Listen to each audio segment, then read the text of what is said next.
খাওয়াবো বলেছিলাম, কিন্তু খাওয়ানো যাবে না, ওই ঝালমুড়িরই যোগ্য। ওই জন্য ওকে 4 তারিখে ঝালমুড়ি খাওয়ানো হবে। আজ 2021 থেকে 2026 যে লড়াই 2021-এ শুরু করেছিলাম, আজকে 26-এ আমাদের এই 29 তারিখে সেই লড়াই শেষ করতে হবে। বিধানসভার জমিনে, বিধানসভার ভিতরে নওশাদ সিদ্দিকী ভাইজানকে আর একবার এই বিধানসভায় পাঠিয়ে এই লড়াই আমাদেরকে শেষ করতে হবে। এই ভাঙড়বাসী অঙ্গীকারবদ্ধ হতে হবে যে লড়াই আমরা লড়বো, এ লড়াই আমরা জিতবো, এ লড়াই আমাদের জিততেই হবে।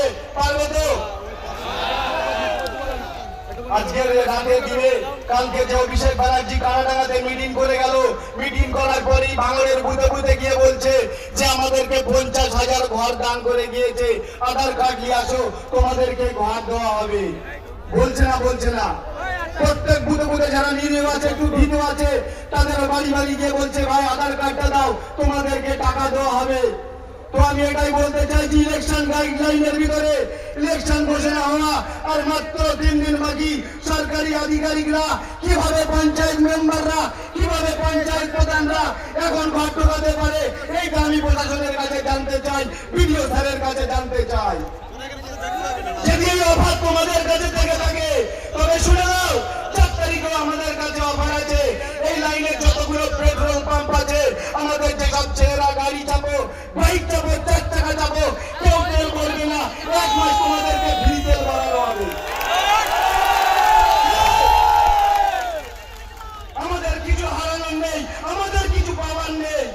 আমরা মানুষের অধিকার লড়াই লড়তে এসেছে। হুমকিতে আমাদের ভয় দেখানো যাবে না, হুমকিতে আমাদের ভয় দেখানো যাবে না, হুমকি আমাদেরকে দিতে আসবে না।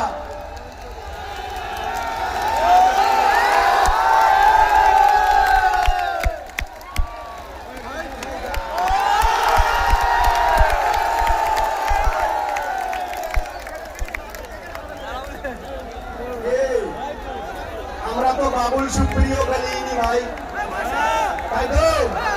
আমরা তো বাবুল সুপ্রিয় খেলিনি যে গাঙ্গা লাগায়। তোমরা করলে চমৎকার আর আমরা করলে বলাৎকার, তাই তো? ওই জন্য প্রথমে বলেছিলাম যাদের সময় আছে শুধরে যাও, হালকা শ্যাম্পু মাখাবো তারা ভালো হয়ে যাবে, কিন্তু যারা পাঠায় পরিণত হয়েছে তারা, তাদেরকে আর হবে না ভাই। স্টেজে বক্তব্য অনেক দেওয়ার ছিল, কিন্তু স্টেজে বক্তব্য অনেক সময় কম। তবে শুনে রাখুন, যে লড়াই আমরা লড়ছে 26-এ, আমরা এই ভাঙড়ের জমি